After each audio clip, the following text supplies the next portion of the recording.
Welcome to the Sour Go-to-Market SaaS Takes podcast, where all your favorite SaaS leaders spill their controversial opinions while testing their taste buds. Get ready for sour candy with even sweeter insights. Hey, what's going on, everyone?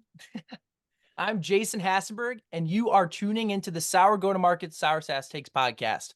It is the show with sour takes and even sour candies. Today, I'm joined by Cortney Wilbanks, a strategic go-to-market advisor with experience in the SaaS and nonprofit realm. Cortney, thank you so much today for joining.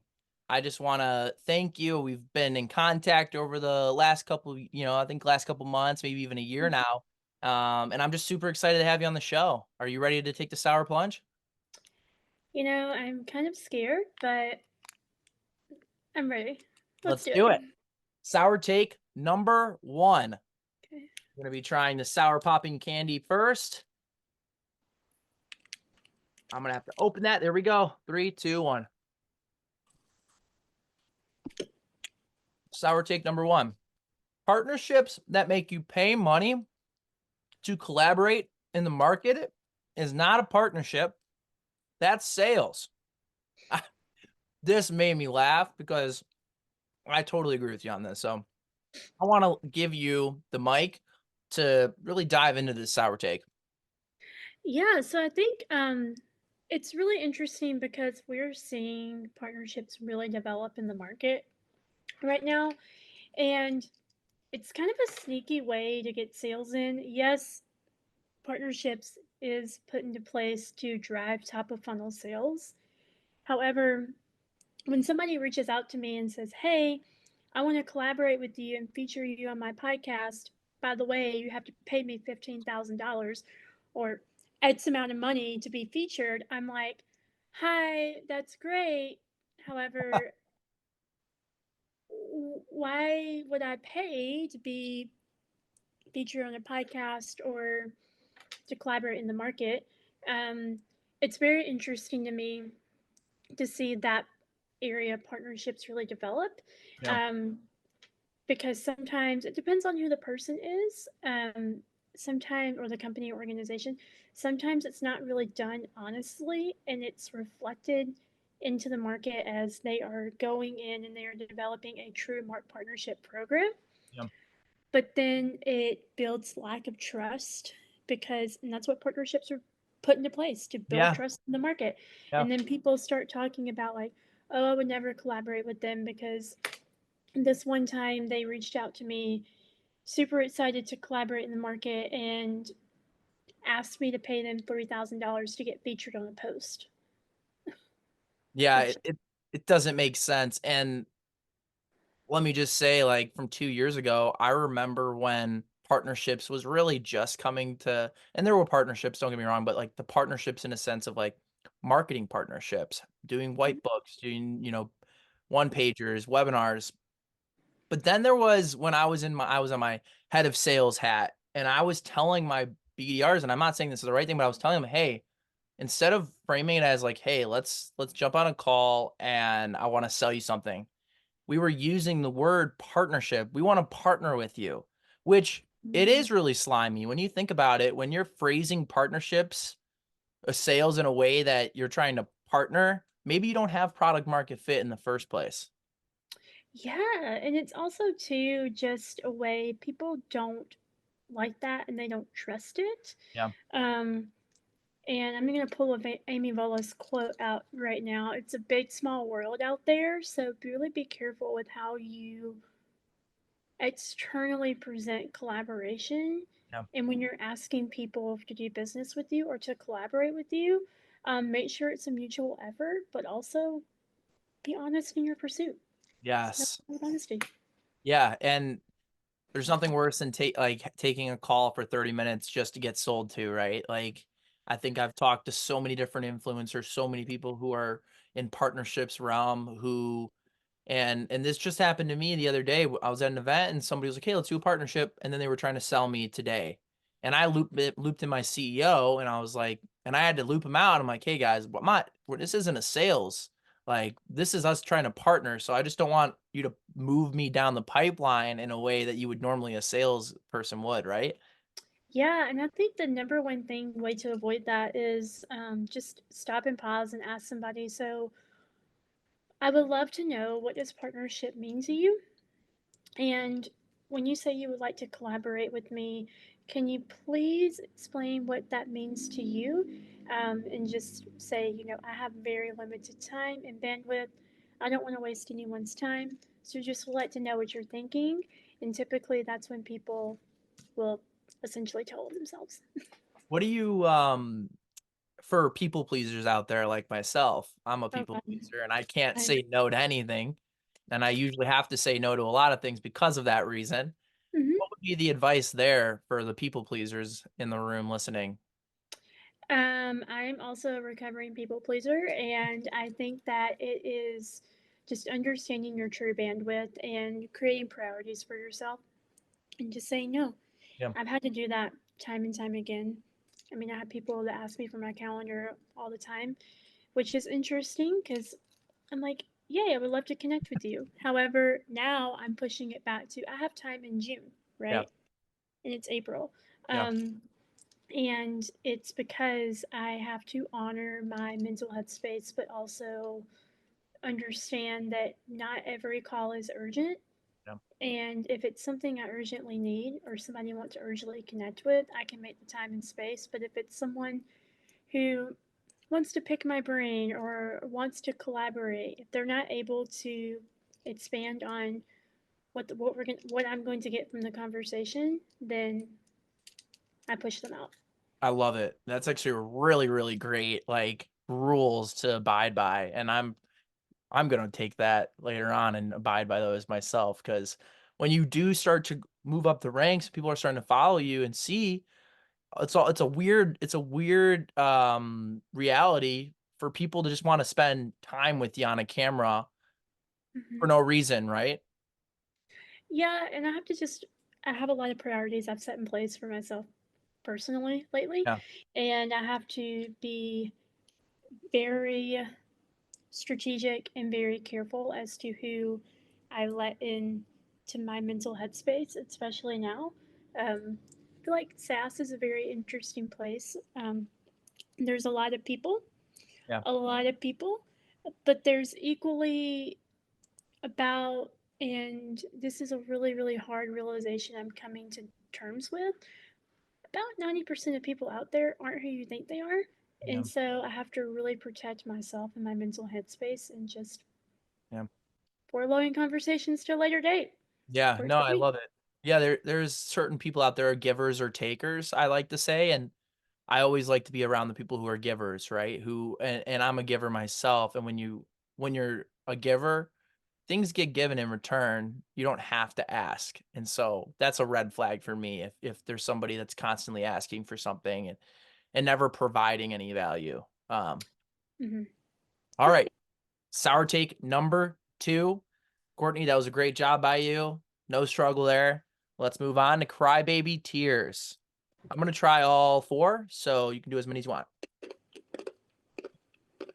If you preach kindness, authenticity online, you better be kind offline. Someone had to say it. And then someone is me because I am so tired of people. I hear people being rude offline. And then you go to their platform, their profile, their hashtag say kindness, equality, DEI, empowerment. And then behind closed doors, they're mean, they're belittling, Yeah. they, block people from getting opportunities because they want the opportunities for themselves. Yeah. Um, Additionally, there's a lot of people in the community space that preach community, preach Yeah. kindness, Yeah. and they are, for lack of a better term, bullies behind closed doors. Yeah. And it takes zero effort to be kind to someone. You don't have to agree with someone, but be nice to someone Yeah. because you never know what people experience behind closed doors. For example, for myself, externally, I get a lot of oh, you look like you never struggle. You look like you have everything together. And I'm like, yeah, well, you can ask like very select few people. Jen Allen, I feel like I text her like on the regular. Ask her like, "Hi, how do you deal with imposter syndrome? Hi, when you're feeling this way, how do you understand this feeling? How do you not get rid of it, but how do you really settle into that feeling and understand how to move forward with it?" Right?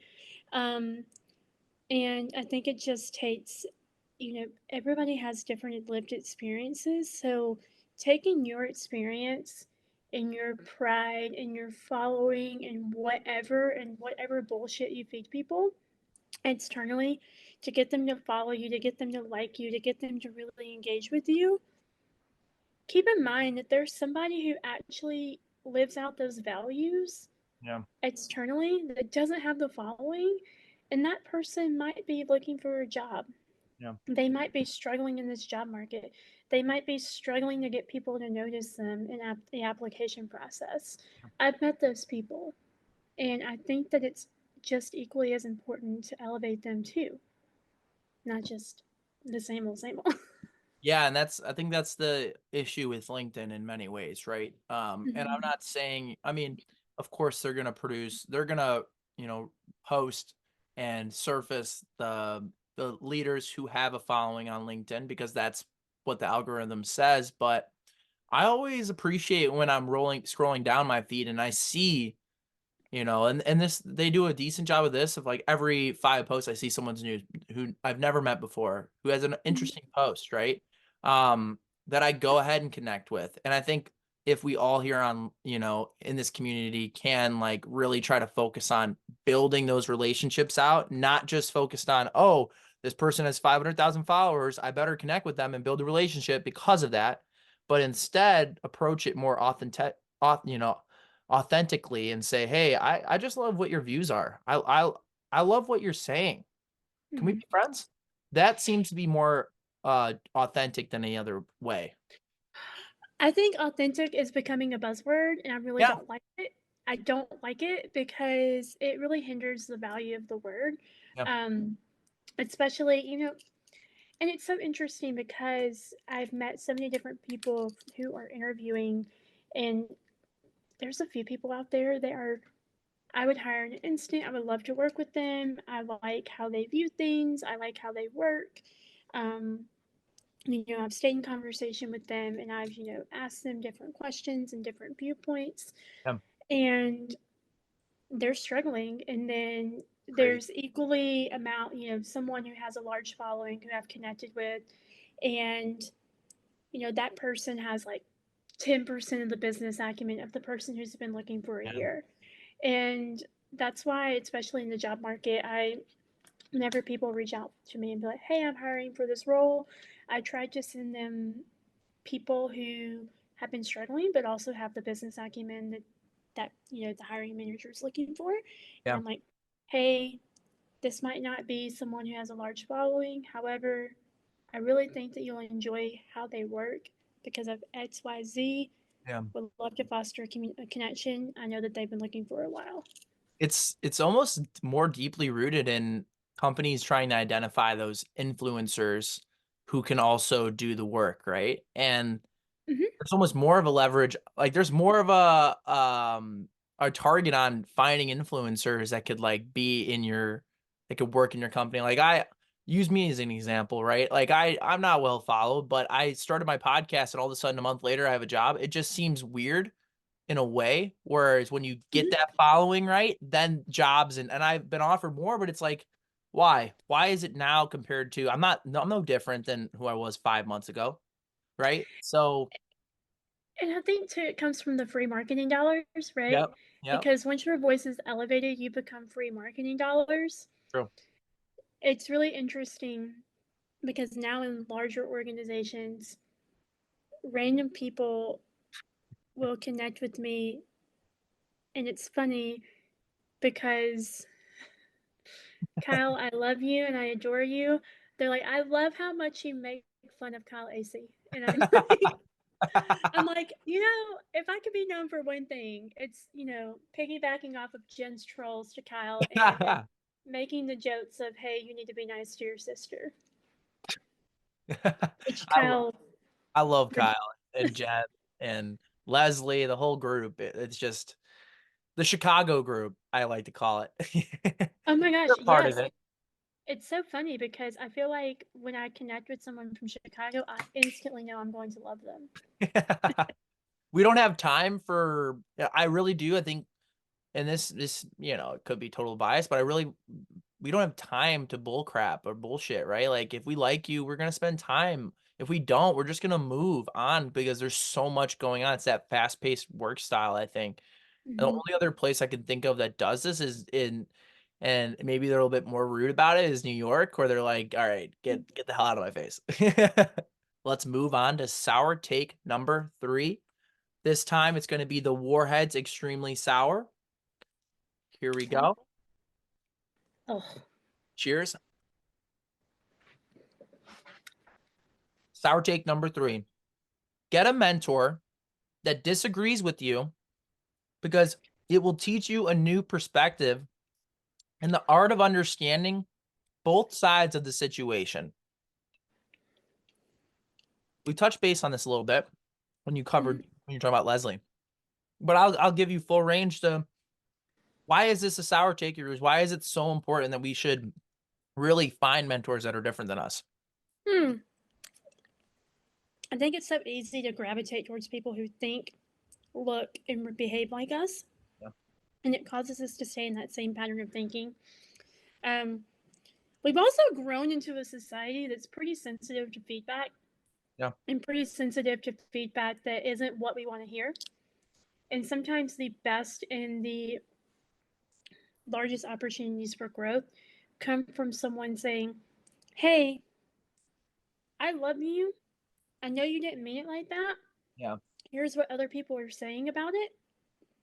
Let's fix your mindset. Yeah. Let's adjust how you think about it. Why do you think that way? Here's how I think about it. Do you think that's wrong? Well, no. Okay, let's have this conversation to where we can reach a mutual understanding of one another. Because I feel like we get in this market to where, this mindset to where we always want to be right. Yeah. Good point. And it bleeds into our jobs. It bleeds into how we lead. Yep. It bleeds into how we show up for work, right? Yep. And if we are always right all the time and we don't let someone correct us, or we don't ask someone, hey, give me your hardest, most honest to God opinion, and we don't listen to it, how are we going to expect to grow? Yeah, it's a good point because it also bleeds into your personal life, right? Mhm. Remember when I was at Ascent and I had to be right. I was leading a team of 10 and I had to be right. So I would focus on being right. But what happened was I was having to do so many different things and always have to be right that when I was in my personal life and even with my partner, it was like, I'm right. Like this is this. And she's like, dude, what are you talking about? Like this is real life here. Like we're not at work. So it can bleed into your personal life as well. Yeah, because then we can't see different viewpoints, and it allows us to really put a damper or hindrance on how diverse our friendship circle is. And in my opinion, and from my experience, if you don't diversify your friend circle, how they think, what their jobs are, like what their viewpoint in the world, Yeah. then you're always going to be stuck. Yeah. And you might be miserable in that pattern. Yeah. Like my sister, for example, going back to Mississippi, never changed mindset, has had the same friends since high school. Yeah. She was in high school. They have always thought the same way and still believe the same things. Yeah. Over the course of, God, it's been so long since she's graduated high school. I love her, but it kind of drives me nuts because I'm like, why have you not widened your perspective Yeah. on how others feel, how others experience things around you? Yeah, it's a really good point. I think that there's some people that maybe are struggling with like finding a mentor. What's the advice there for for the people tuning in, they're like, okay, Courtney, we hear you. Like, we should find someone that's different perspective, but like, how do we actually do that? Because a lot of the times we do a lot like, and they'll say this, like, if you want to go find a partner, go do the things that you love because you'll find someone else that's doing those similar things. But what we get caught up, we go to yoga class or we go to, we go to these different things and we find people who are just like us. So how do you find a mentor that's different? Yeah, I think diversifying like your experiences with networking. So I really enjoy in the Atlanta area. I really enjoy going to events like Women in Tech. My friend Mindy leads a mindset group. Um, I go to Solid Core. I lift. I do different various things. So I Yeah, am in a different environment almost always consistently. love I'm that. always changing my environment on a day to day basis and it's changing my exposure to what types of people I am surrounding myself with. Yes. And I just always encourage people to do something a little bit different that you wouldn't do. So Yeah. go to an event by yourself, go to like ask the hard questions. Like if you follow someone on LinkedIn who you think who has a job that you eventually want, say, hey, I want to create a targeted career path that Yeah. aligns with where you are today. Do you mind sharing with me how you got there? I've had lots of conversations like that. And now those people have turned into friends Wow. because they went from, someone I admired from afar, had a conversation, still mentor me, but also a friend. And I also think it's good to call out that, if that's a little bit outside of your comfort zone, everybody has an honest friend True. in the friend group. Yep. I'm the honest friend. I'm the one that everybody's like, Courtney, what is your opinion on this? And I'm like, freely given. All right, here you go. Um, but it's also the everyone has the honest friend, so ask your friend who you know will not hold back Yep. how they feel, what they think, and it's up to you with what you do with that information. Yeah. So I always say that if I'm in a conversation and my ego shows up and I feel insecure and like I need to hide, that's a growth opportunity for me. So I write it down as soon as I Wow. start feeling that way. When I look at it and I observe it from a professional and from a personal point of view, and I'm like, what information about this makes me so insecure that I need to remove from my life Yes. and start picking it away? Yeah. I love that's a really, really good like tactic because there have been times when I feel that way. Mm-hmm. And usually it'll stay with me till I'm in my bed and I'm like, can't fall asleep. And I'm like, why did I feel that way?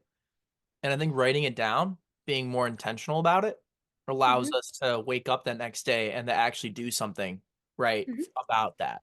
So, Courtney, thank you so much. Sour take number 3. Close the door on that one. Sour take number 4, the for by most people say is the most impactful sour candy. Let's get after it. Sour take number 4. Okay, this makes me nervous because this is the one that Christina Brady told me that her life flashed before her eyes. This one, let me tell you, is very, very tough. It's yeah, I had to go outside the realm to try to find this candy. So this is, in my opinion, the most sour one we're gonna try today. Sour take number 4. Here we go. Are you kidding me? Sales leaders should coach reps on how to understand buyers' problems as much as they do cold call hooks. Oh my God. Woo! Okay. Yeah, so I think that cold calls, yes, they do need coaching Yeah, because how many of us, raise your hand, get daily cold calls? Sometimes I get the opportunity to answer, sometimes I don't, yeah, and I don't do that intentionally. But I always read the voicemails. They're interesting to say the least.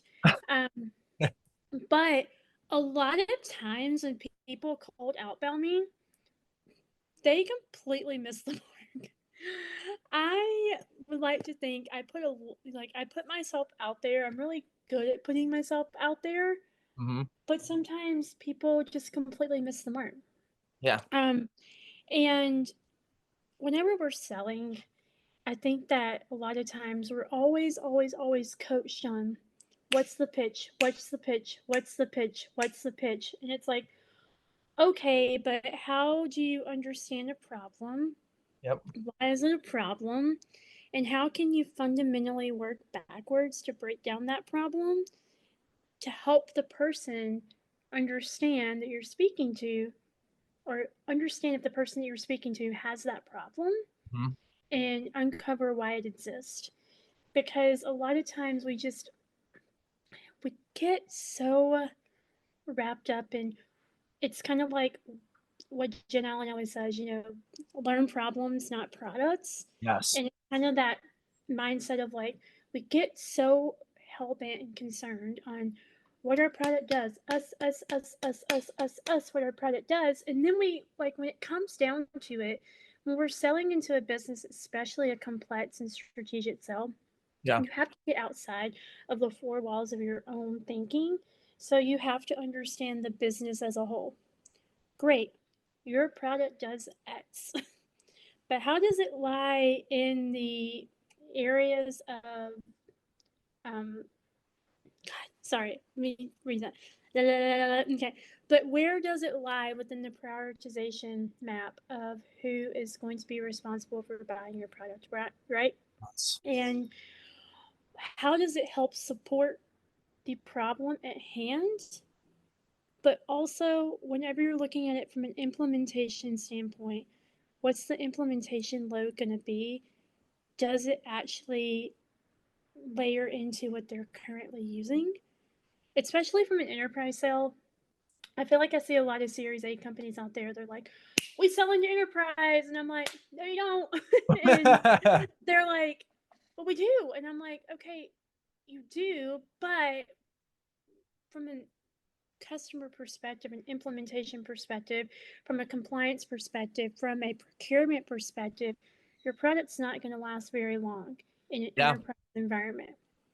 And to me, what I would almost rather do is spend my time as a sales rep understanding those enterprise problems, because those enterprise problems, especially when they get really, really big, coexist in the mid-market commercial Yep. SMB space to some degree.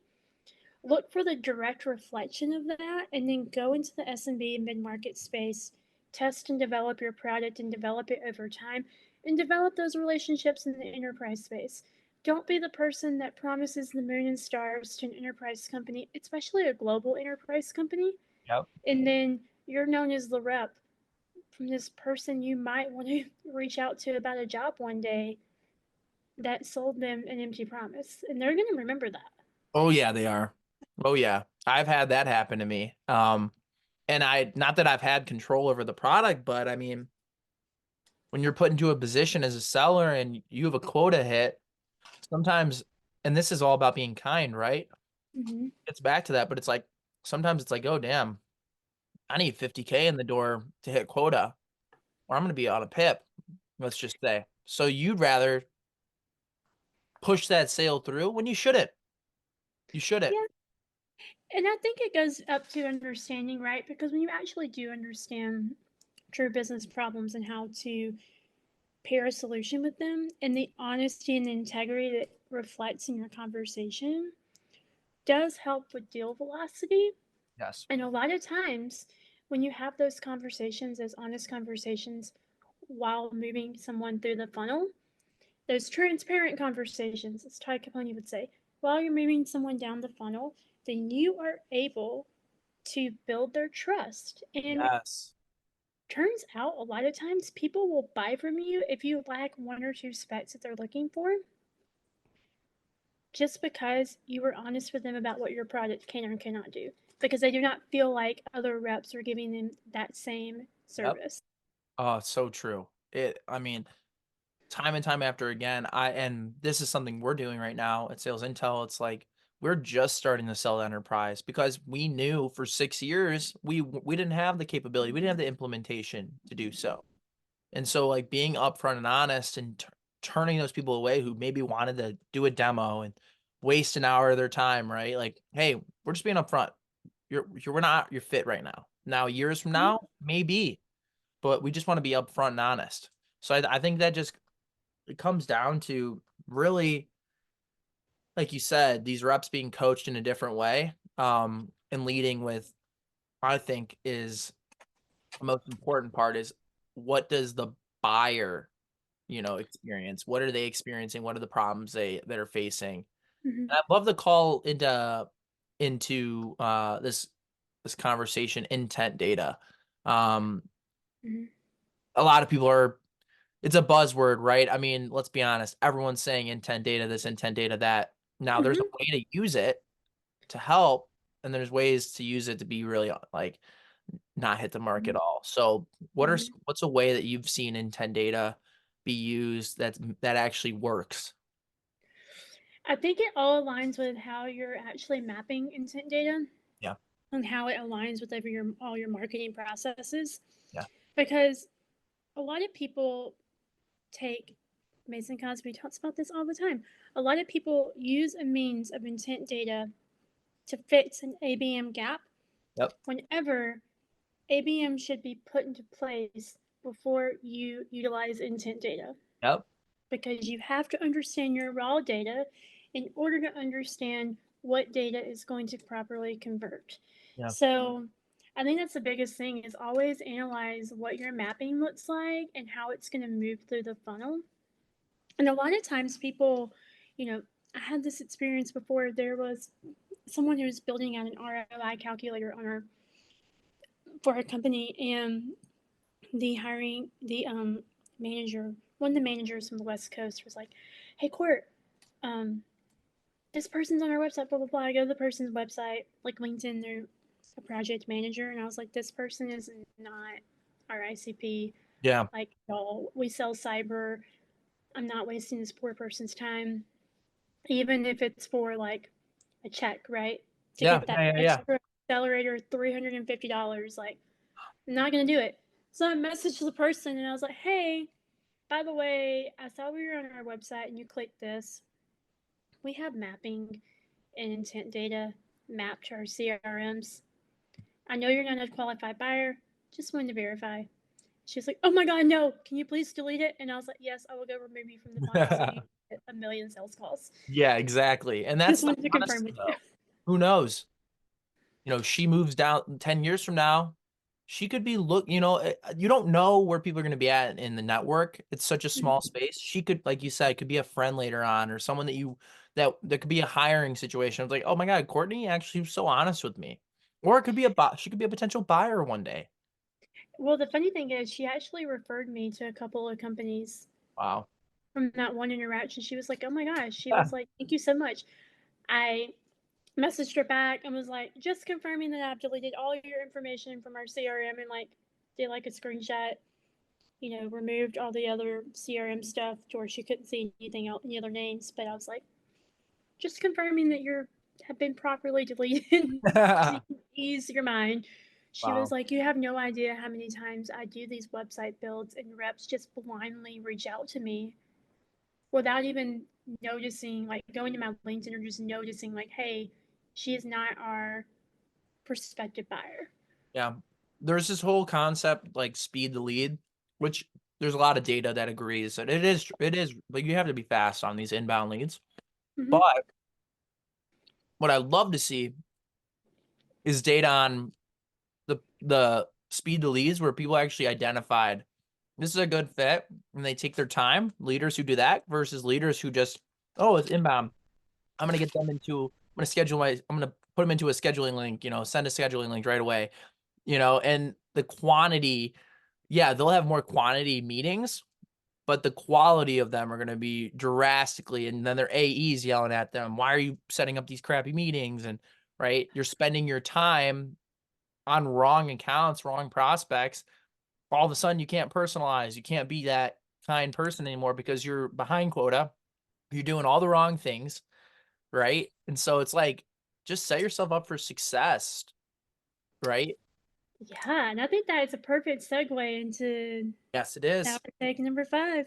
Sour take number 5. BDRs should be trained as a full cycle sales rep. Oh, no. That's disgusting. It's like not even like the fact that sour just tastes like a foot. That's what Melissa Gaglione said. She's like, it tastes gross. She's like, this is the worst one. She's like, I don't even think it's sour. It's just, ugh. Tastes like a foot. All right, Courtney, let's wrap it up. BDRs should be trained as full cycle sales reps. Full stop. Okay. And the reason why I say that is because, just like we said before, with intent data, BDRs are trained just to make the cold calls, just to send the emails, right? Yep. BDRs are also often trained to target by title, by skill set, Yep. and by company, right? Yep. They are not trained to ask qualifying questions or to understand real business problems, which causes what? Causes people to really get upset. Yeah. It causes people to get, I mean, I think we see it all the time on LinkedIn. I feel like every week there's a new person who is blasting a BDR for terrible outreach, and they're usually a VP of sales or a CRO.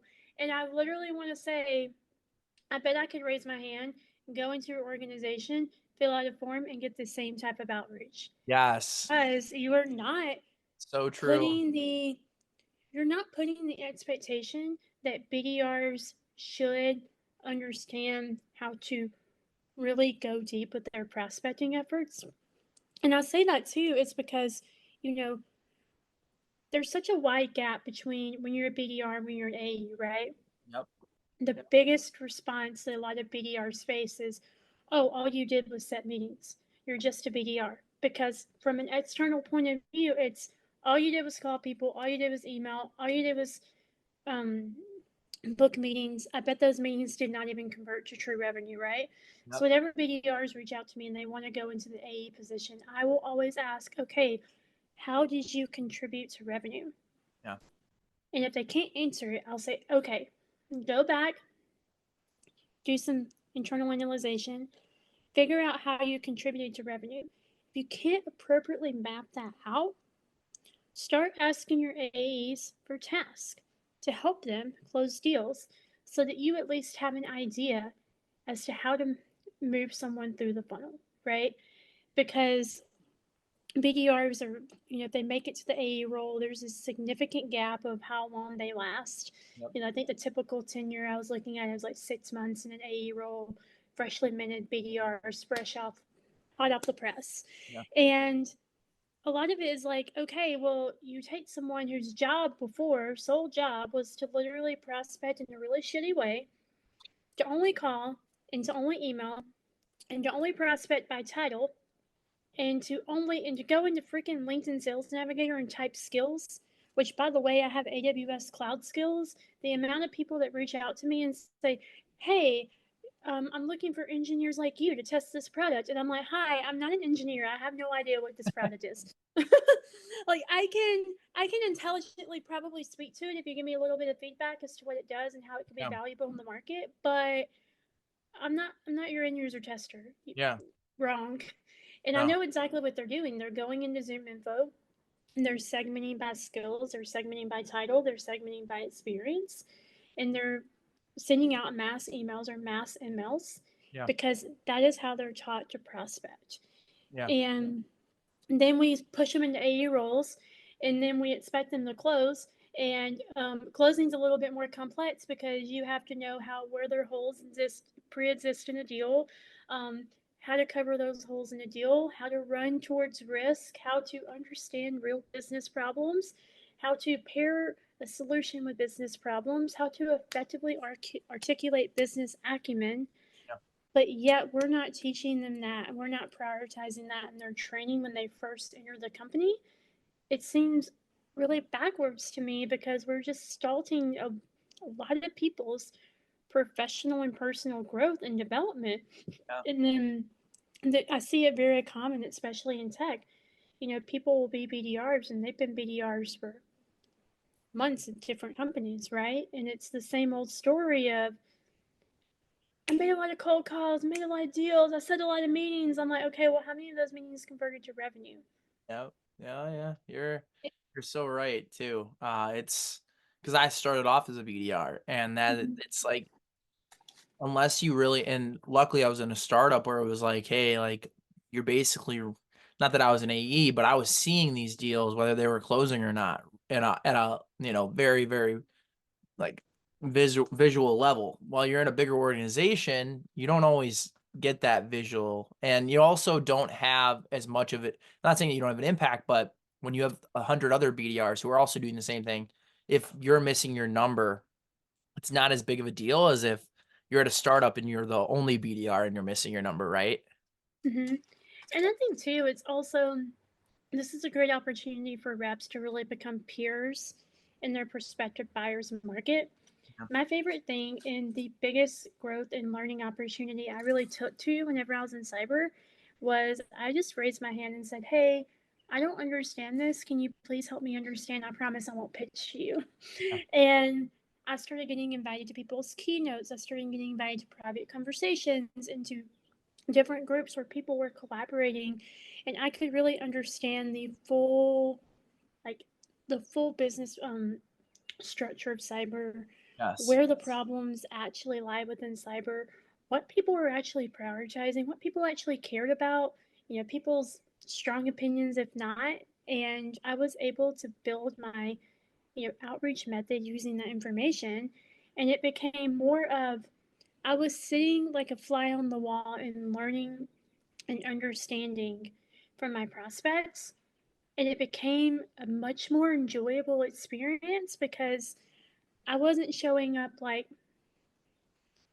hey, um, our case study says this, so you should believe this. It's, hey, I know that you um, talk about X in this past keynote.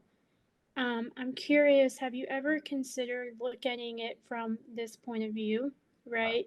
So bringing a different point of view, and then they're like, oh, I never thought about it. And it's like, yeah, well, and it becomes this back and forth, like authentic, true conversation Yes. to where they actually give you what they think, right? And so you can take that information and you can flip it on them. Like you're able to effectively flip it to where it's something, your product is something that actually fits the business need they currently have, Yes. versus you saying, hey, our marketing company says that this is true about this topic. So therefore, this is the only thing about this topic that's true, when to every business case and every problem, there's 4 or 5 other problems that support that problem. And if you get outside the 4 walls of your organization, you can get to understand it more effectively. Yes. Yeah. Yeah. That's you. And if if a relationship if it's a true relationship when it doesn't just rely on a deal, right? Like who care, if you don't sell them the product, that doesn't mean that relationship ends there. And if it does, that goes to show that what you were really doing was just really unauthentic, right? It wasn't really building a relationship. It was just uh being real fake to get people in the pipeline, and that doesn't work. It doesn't. And it's really interesting you say that to you because a lot of my past prospects, past customers, people that I was moving through the deal funnel, I'm still friends with them today. Like I talk Yes. to them, they tell me about their kids, they tell me about their wives, what's going on in their lives, what new developments they have underway, which is to me is something I truly cherish and I value, because even if they, were not the right fit or it wasn't the right time, it wasn't, hey, I can get nothing from you, so bye. It was like, hey, I understand you don't have the budget, but I would love to stay connected with you and learn from you and also just keep up with you. Yes. Yeah, that's a great way to end this show, Courtney. Again, thank you so much for joining. Before we wrap up, if you could take this entire show and put it into one key takeaway for the viewers that are listening and, you know, trying to make an impact in their everyday lives, what would it be? What would be that one takeaway you hope everyone walks away with? Don't be a jerk. I love it. Thank you again, Cortney. Amazing talking to you and just listening to your insights. And I just love how authentic you are. I know it's a buzzword, but it really is. I can feel your presence, whether it's online and, and I'm excited to meet in person. So again, Cortney, thank you so much. Thanks for listening to the Sour Go-to-Market SaaS Takes podcast, sponsored by Sales Intel, TAC, The Juice, Rev Genius, and Hockey Stack. More bite-sized content is available on our LinkedIn, YouTube, TikTok, and Instagram.